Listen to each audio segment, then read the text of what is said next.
Selamat pagi. Yes.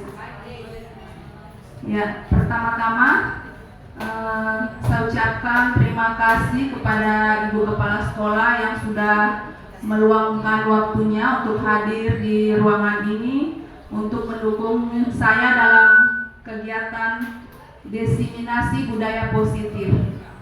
Terima kasih juga saya ucapkan kepada rekan-rekan guru yang sudah menyempatkan waktu di tengah-tengah kegiatan kelulusan ya untuk mengikuti kegiatan diseminasi ini.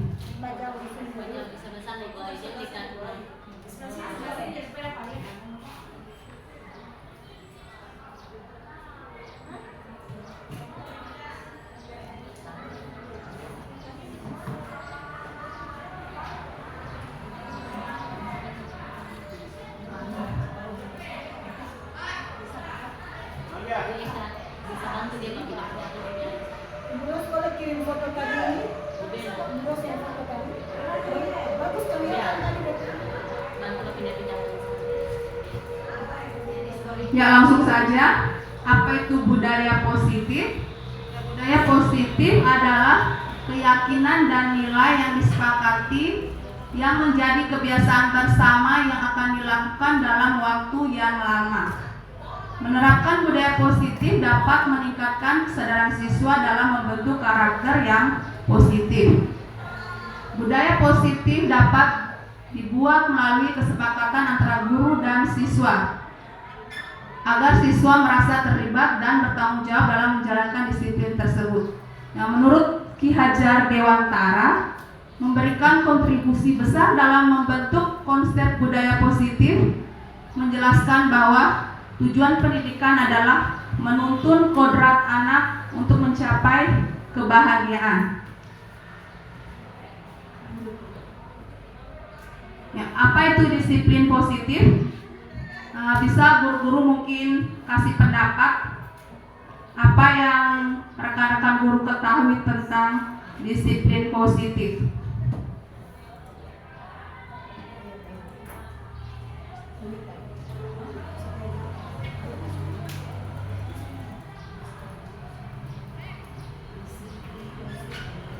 Ayo, ada yang bisa menjawab? Iya, terima kasih. Assalamualaikum warahmatullahi wabarakatuh. Waalaikumsalam warahmatullahi wabarakatuh. Menurut saya, disiplin positif adalah menumbuhkan disiplin yang didorong tanpa hukuman atau hadiah. Ya, terima kasih. Ya, terima kasih Ibu Ros. Yang menurut Ibu Ros, disiplin positif itu menumbuhkan motivasi dari dalam diri seseorang ya, tanpa harus takut karena dihukum atau dimarah oleh guru misalnya ya. Ada lagi yang lain?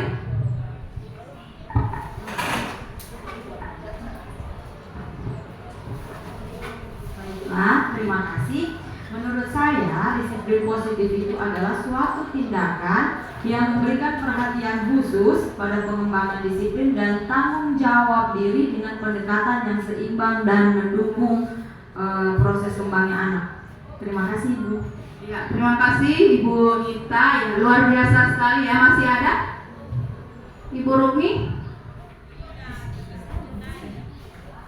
Ibu Rumi masih ada?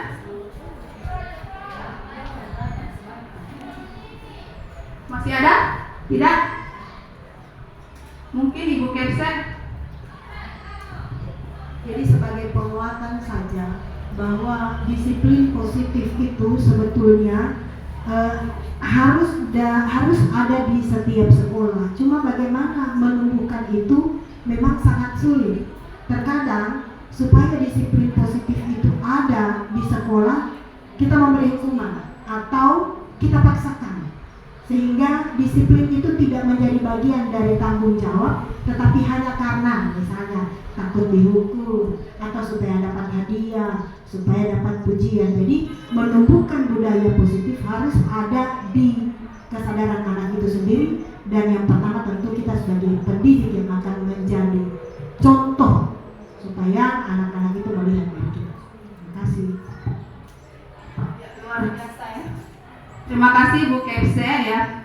Ya, jadi disiplin positif itu ya suatu kesadaran, saya simpulkan ya, suatu kesadaran untuk menumbuhkan motivasi dari dalam diri seorang anak ya, agar terbiasa untuk melakukan tindakan-tindakan yang positif tanpa takut karena dihukum ataupun dimarah oleh guru. Intinya disiplin positif ini muncul dari dalam diri anak itu sendiri tanpa paksaan dari orang lain.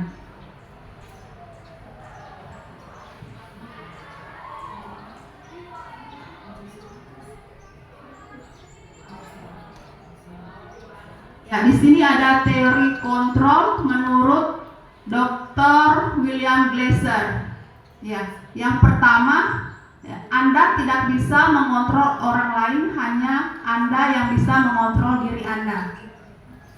Kemudian, semua perilaku memiliki tujuan.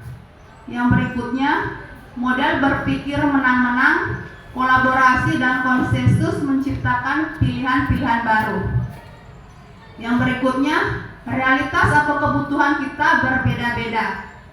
Kita berusaha memahami pandangan orang lain tentang dunia. Setiap orang memiliki gambaran yang berbeda. Jadi setiap anak itu memiliki kebutuhan yang berbeda-beda. Kemudian kita tidak bisa memaksakan kehendak kita kepada anak, sehingga anak itu merasa tertekan, terintimidasi.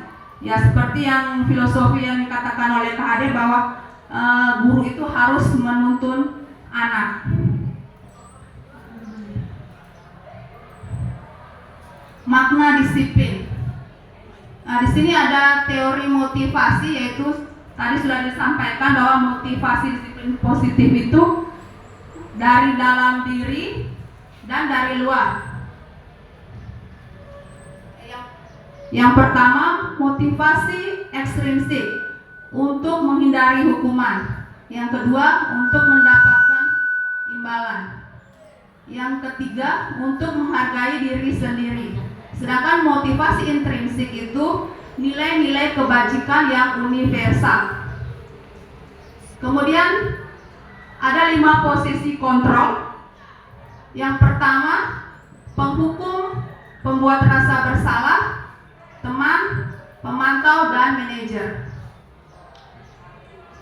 Kemudian ada segitiga restitusi. Yang pertama tahapannya yaitu menstabilkan identitas, kemudian menvalidasi tindakan yang salah, dan menanyakan keyakinan. Ada 5 kebutuhan dasar manusia, yaitu bertahan hidup, penguasaan, kasih sayang dan rasa diterima, kesenangan dan kebebasan. Next. Boleh bertanya Ibu Ayu? Iya Ibu. Ini materi ini penting sekali untuk bukan sekedar hanya ditahu tapi harus dipahami betul. 5 posisi kontrol. Bapak Ibu harus memahami yang pertama tadi apa itu Ibu Ayu? Penghukum. Pertama penghukum, kedua pembuat rasa bersalah, 3 teman, pemantau. Nah sekarang untuk bisa menjawab ini pemahaman, Bapak Ibu ada di posisi mana? Terkadang sebagai seorang guru, sebagai penghukum, sebagai teman, sebagai apa? Membuat rasa bersalah. Ya. Ini ada efeknya. Ketika kita memposisikan sebagai teman, ada baik buruknya. Ketika kita memposisikan sebagai penghukum, ada baik buruknya. Jadi Bapak Ibu, ini materi penting Ibu Ayu, harus dibuat materi ini dibuat matang supaya sudah sekedar pengimbasan. Tapi sebelum masuk ke sana, Bapak Ibu mengerti atau tidak? Bapak Ibu memposisikan diri sebagai apa? Dan bisa menjelaskan itu seperti apa? Ketika Bapak Ibu memposisikan diri sebagai teman, apa yang Bapak Ibu rasakan? Ketika Bapak Ibu memposisikan sebagai penghukum, apa yang Bapak Ibu rasakan dalam proses pembelajaran itu? Ya, terima kasih Bu Kepse untuk penguatannya ya. bagaimana Ibu Guru bisa saya minta pendapatnya, bagaimana menurut Ibu Guru posisi Ibu Guru dalam 5 posisi kontrol ini yang mana kira-kira? Coba saya minta dulu Ibu Mut mungkin.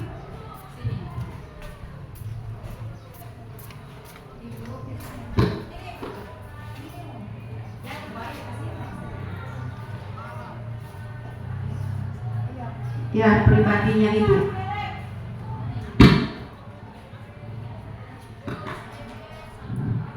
Terima kasih Ibu Ayu. Bagus sekali materi sampai di pagi hari ini, yaitu mengenai budaya positif dengan atau edisi positif. Nah, di situ dikatakan tadi adalah posisi kontrol sebagai guru. Nah, saya secara pribadi terus terang memang 5 posisi kontrol guru sebetulnya semua ada dalam guru kita masing-masing. Tetapi ada yang lebih kita tunjukkan, misalnya saya secara pribadi untuk sekarang ini dengan adanya sekarang PMM semakin banyak jadi seperti itu, jadi saya sekarang berusaha untuk memposisikan diri saya sebagai teman. Kenapa? Karena siswa kita sekarang ini yang umurnya 12-19 tahun, otomatis dia masih dalam posisi mencari jati diri. Jadi manakala kita memberikan sesuatu yang terlalu menekan dia, kali ini kita beri penekanan, kita paksa, otomatis besok itu dia kadang sudah malas datang, kadang dia datang tadi sebentar. Kenapa? Nanti akan dipaksa.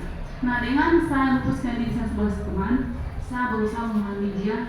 Misalnya dia melakukan suatu pelanggaran disiplin, saya dekati dia, saya rangkul dia, saya tanya, ada masalah apa sehingga kamu melakukan suatu pelanggaran misalnya. Jadi saya berusaha memahami apa yang dia rasakan. Dengan demikian, mungkin si anak tersebut bisa dengan sendirinya mengungkapkan mungkin dia punya permasalahan di rumah atau masalah yang dihadapi, sehingga dia dengan sendirinya mengungkapkan masalahnya. Kita sebagai yang bertindak sebagai teman, mungkin kita bisa memberikan solusi yang baik. Terima kasih.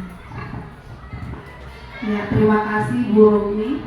Bagaimana Ibu Guru, apakah posisi yang disampaikan oleh Ibu Rukni itu sudah cocok sebagai teman atau seperti apa?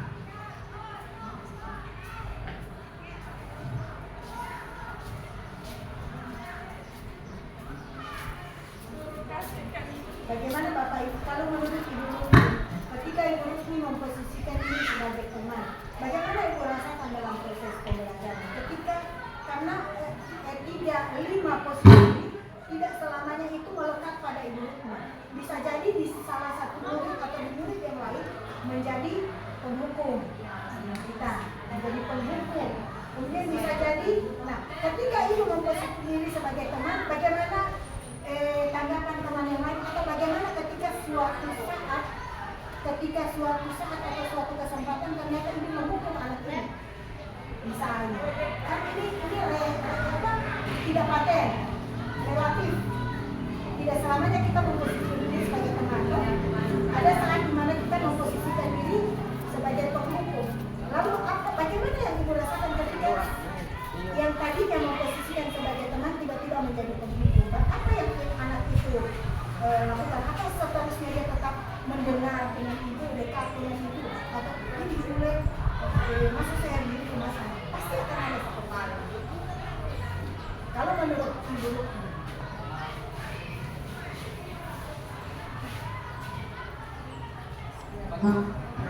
seperti saya katakan bahwa dari 5 konteks semua ada di diri kita, tapi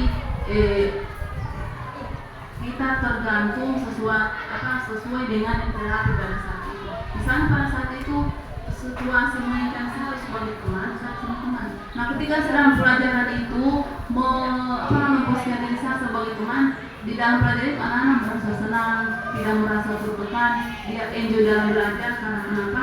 Dia anggap saya sebagai teman, tapi bukan teman seperti teman yang begitu. Jadi dia berani mengungkapkan pendapatnya.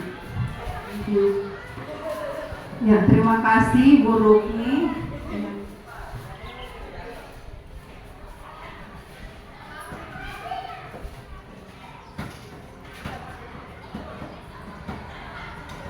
Ya, berikut ada nilai-nilai kebajikan yang universal merujuk kepada prinsip moral dan etika yang menjadi asas bagi tingkah laku dan keputusan seseorang. Adapun contoh-contoh nilai kebajikan itu seperti ya peduli, percaya diri, belas kasih, tentang rasa, rajin, ya bisa dilihat di layar ya. Next.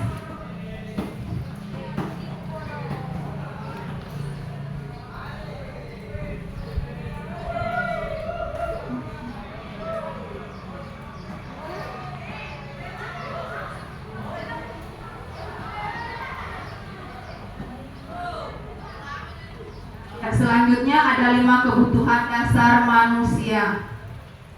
Yang pertama, kebutuhan bertahan hidup.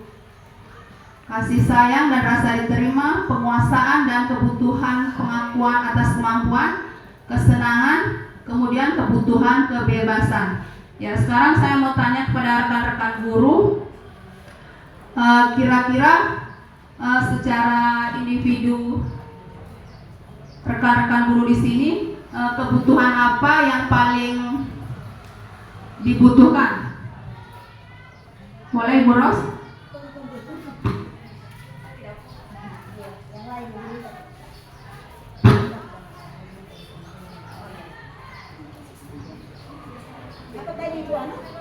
Lima kebutuhan dasar. Apa yang ditanya? Kira-kira kebutuhan dasar apa yang paling dibutuhkan oleh rekan-rekan guru yang ada di bawah? Soalnya pasti tidak lihat.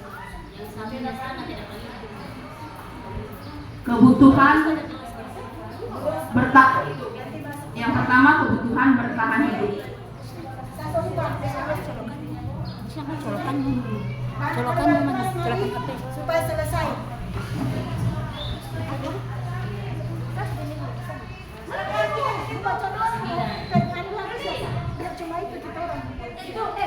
Yang pertama, kebutuhan bertahan hidup.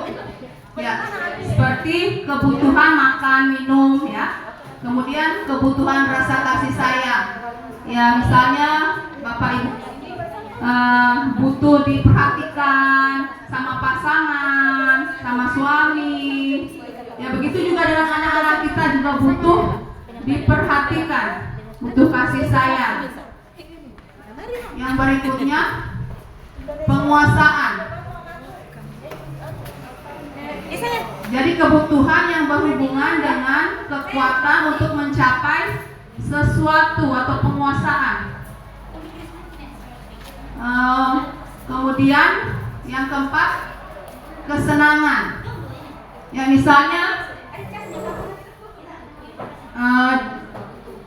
rekan-rekan guru di sini bosan di rumah terus, sekali-sekali butuh diajak ke jalan-jalan ke mall sama suaminya, itu termasuk kebutuhan kesenangan ya. Sama juga dengan anak-anak kita ya, misalnya ibu guru mengajar di kelas terus monoton itu terus, sekali-sekali pakai media belajar yang menarik atau bawa di luar mengamati lingkungan sekitar seperti itu. Kemudian kebebasan.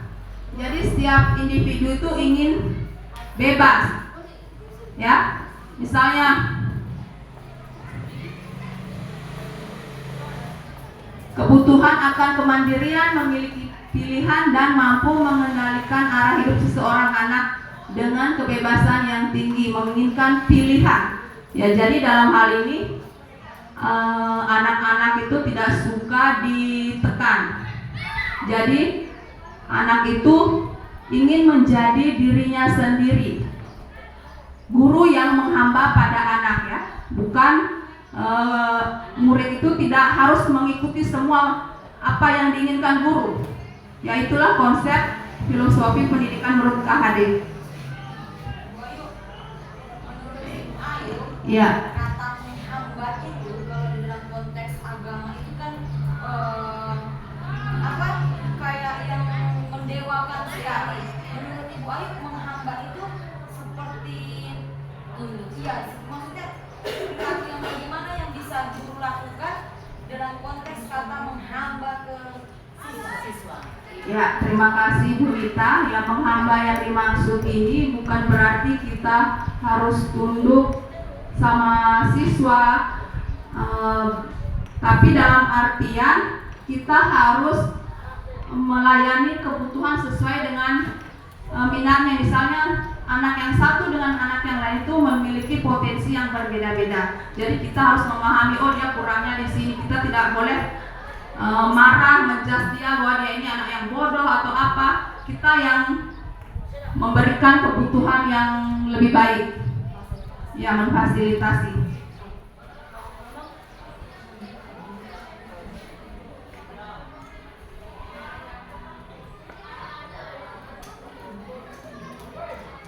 Ya, yang berikut 3 motivasi perilaku manusia.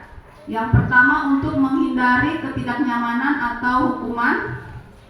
Yang kedua, untuk mendapatkan imbalan atau penghargaan dari orang lain. Dan yang ketiga, untuk menjadi orang yang mereka inginkan dan menghargai diri sendiri dengan nilai-nilai yang mereka percaya. Menurut Ibu Guru di sini, apakah misalnya anak-anak kita di sini datang pagi-pagi tepat waktu, itu karena memang motivasi dari dalam diri mereka, atau karena mereka takut dihukum oleh guru piket?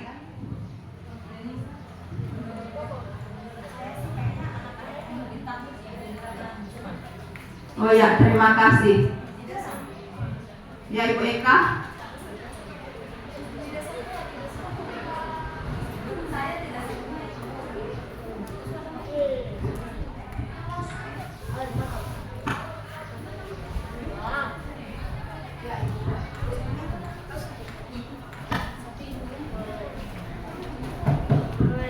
Sudah ada.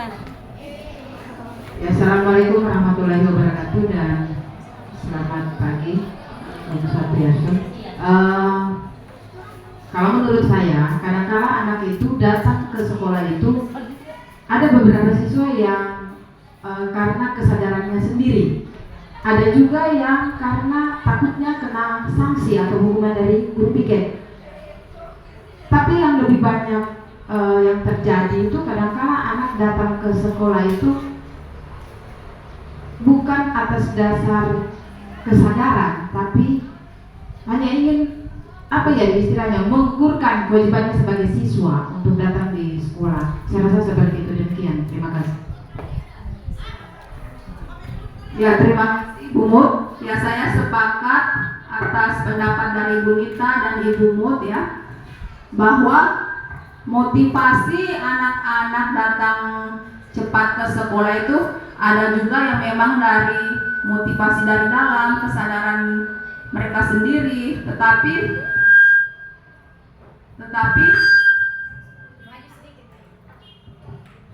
ada juga karena takut dihukum sama guru, takut dihukum sama piket.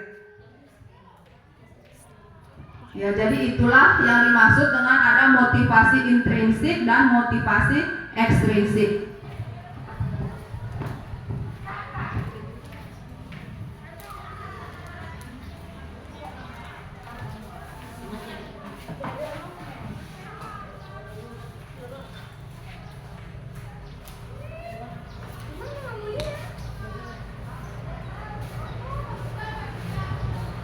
Ya, jadi ini ada beberapa tindakan guru.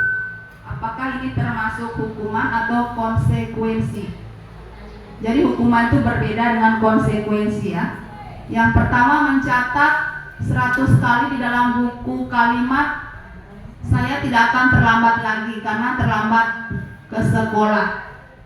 Apakah termasuk hukuman atau konsekuensi?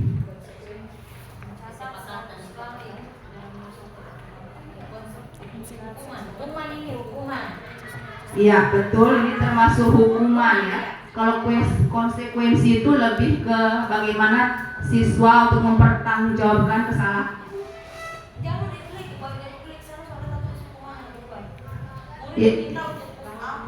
Yang kedua, lari mengelilingi.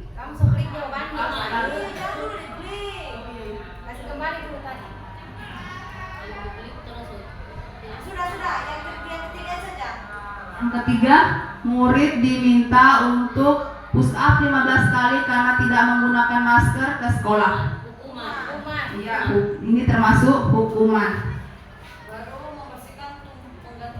Menggantikan kertas tugas teman yang telah dicoret-coret. Ya, betul sekali, konsekuensi ya. Membersihkan tumpahan air di meja tulis karena tersenggol pada saat belajar. Konsekuensi, ya betul sekali, karena siswa harus bertanggung jawab membersihkan meja tulis yang sudah kena air.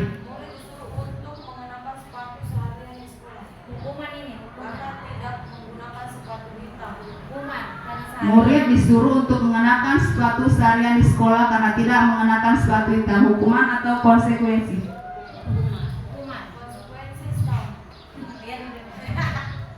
Ini termasuk, kita lihat ya, hukuman ya. Ia melanggar tata tertib yang ada di sekolah. Yang terakhir, lari mengelilingi lapangan basket 2 kali karena terlambat 10 menit untuk pelajaran PJOK. Kita lihat konsekuensi.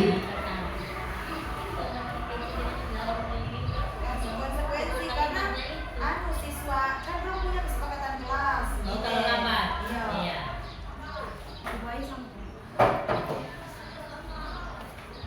Ya, jadi ini penjelasan mengenai 5 posisi kontrol sebagai penghukum, sebagai pembuat rasa bersalah, teman, pemantau, dan manajer. Misalnya sebagai penghukum, ya bahasa yang digunakan oleh guru, misalnya patuhi aturan saya atau awas, atau kamu selalu saja salah, selalu pasti selalu yang terakhir selesai. Kemudian pembuat rasa bersalah, gimana coba kalau orang tua kamu tahu kamu berbuat begini? Jadi di posisi ini murid akan memiliki penilaian diri yang buruk tentang diri mereka. Murid merasa tidak berharga dan telah mengecewakan orang-orang disayanginya. Jadi murid itu merasa tertekan, merasa bersalah. Kemudian posisi teman, guru pada posisi ini tidak akan menyakiti murid, namun akan tetap berupaya mengontrol murid melalui persuasi. Posisi teman pada guru bisa negatif ataupun positif ya. Misalnya bahasa yang digunakan guru, ayo bantulah demi ibu ya. Misalnya kamu ini tidak mau bantu ibu, nanti ibu dimarah kepala sekolah loh. Seperti itu ya. Jadi kalau posisi sebagai teman ini, kadang menurut saya itu anak-anak itu menjadi lebih seperti pandang enteng gitu ya, karena merasa sudah akrab, merasa dekat dengan guru sehingga mereka pandang enteng sama guru. Kemudian posisi sebagai pemantau. Seorang pemantau sangat mengandalkan perhitungan catatan data yang dapat digunakan sebagai bukti atas perilaku seseorang. Posisi ini akan menggunakan stiker, slip catatan, daftar chat. Misalnya, apa yang telah kamu lakukan? Sanksi atau konsekuensi apa? Ya, jadi misalnya si A lambat, sudah sering lambat ya. Jadi gurunya dia hitung-hitung betul sudah berapa kali dia lambat, berapa kali dia tidak kumpul tugas. Itu posisinya sebagai pemantau. Kemudian posisi manajer, posisi di mana guru berbuat sesuatu bersama dengan murid, mempersilahkan murid mempertanggungjawabkan perilakunya, mendukung murid agar dapat menemukan solusi atas permasalahannya sendiri. Ya, misalnya apa rencana kamu untuk memperbaiki hal ini? Kemudian menanyakan alasan kamu berbuat seperti itu kenapa? Dan guru dan siswa sama-sama mencari solusi atas permasalahan yang dilakukan oleh siswa tanpa siswa merasa bersalah atau terbebani.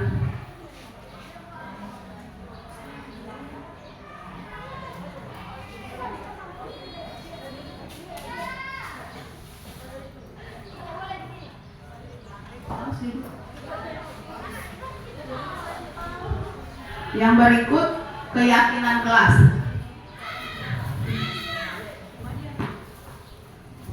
Menurut rekan-rekan guru di sini, apa perbedaannya peraturan kelas dengan keyakinan kelas?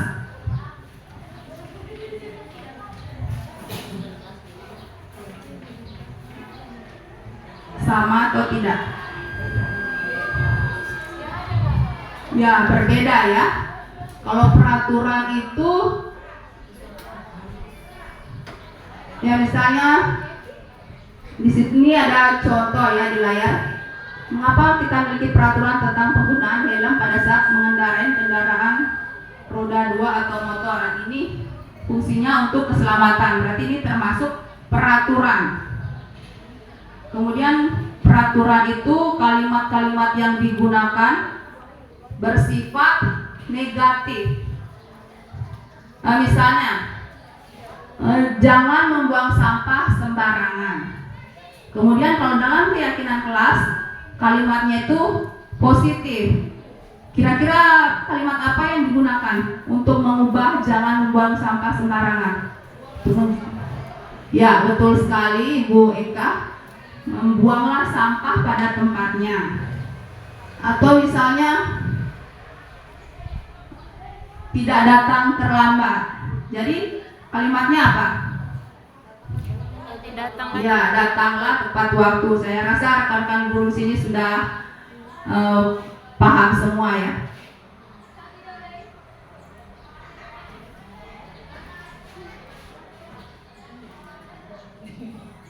Ya, jadi ini beberapa hari yang lalu saya sudah membuat keyakinan kelas bersama siswa kelas 7A ya.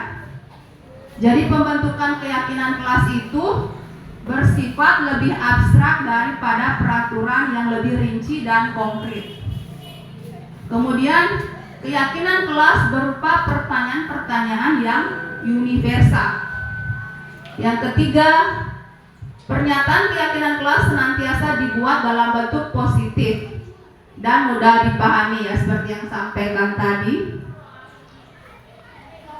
Kemudian yang keempat, keyakinan kelas hendaknya tidak terlalu banyak sehingga mudah diingat dan dipahami oleh semua warga kelas. Jadi untuk membuat keyakinan kelas itu sebaiknya kalimatnya singkat dan jelas.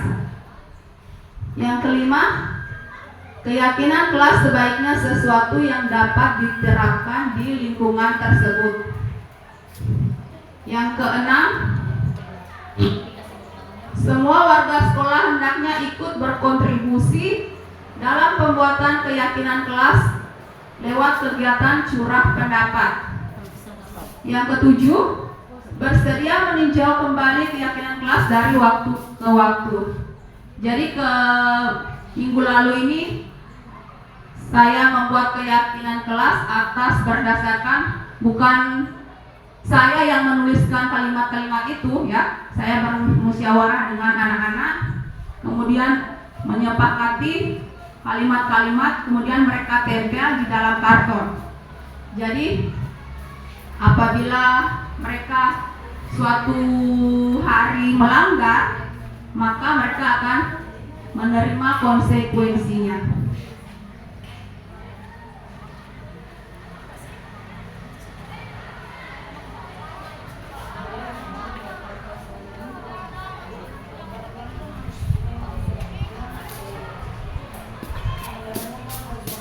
Nah, yang berikutnya mengenai segitiga restitusi. Ya, jadi segitiga restitusi ini merupakan proses penyelesaian masalah yang dilakukan oleh murid. Bagaimana cara guru untuk menangani.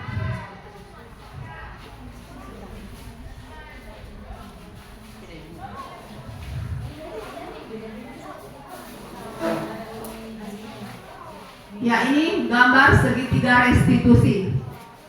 Yang pertama itu menstabilkan identitas. Yang kedua, validasi tindakan yang salah, dan yang ketiga menanyakan keyakinan.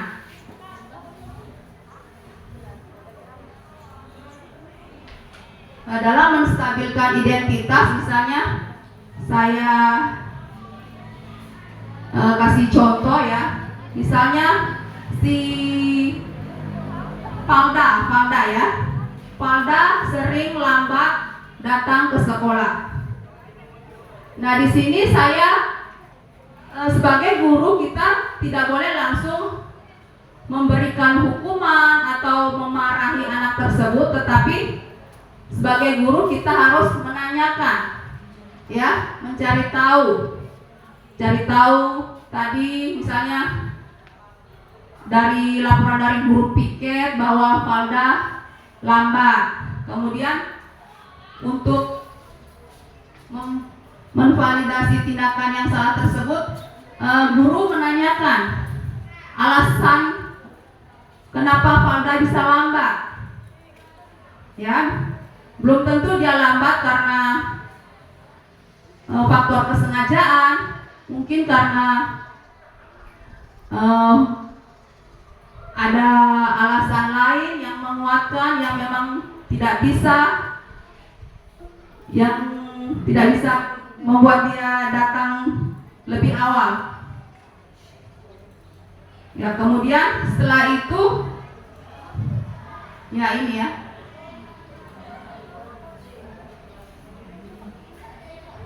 ya kamu pasti punya alasan mengapa kamu lambat. Kamu boleh mempertahankan sikap itu, tapi kamu harus menambahkan sikap yang baru. Jadi seperti itu kalimat yang harus digunakan oleh guru.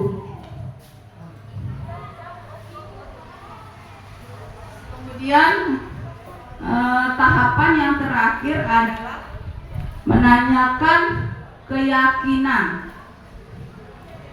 Ya, di sini guru menanyakan kepada Palda, apakah kamu sudah tahu keyakinan kelas yang sudah kita sepakati? Ya, seperti itu misalnya. Setelah itu, bagaimana guru dan murid mencarikan solusi atas permasalahan yang dia lakukan? Bagaimana caranya supaya Palda tidak terlambat lagi? Jadi duduk bersama untuk mencarikan solusinya. Ya. Nah, misalnya dengan tidur lebih awal. Ya, seperti itu. Ya, jadi mungkin sampai di sini ada yang mau bertanya? Ada yang mau bertanya?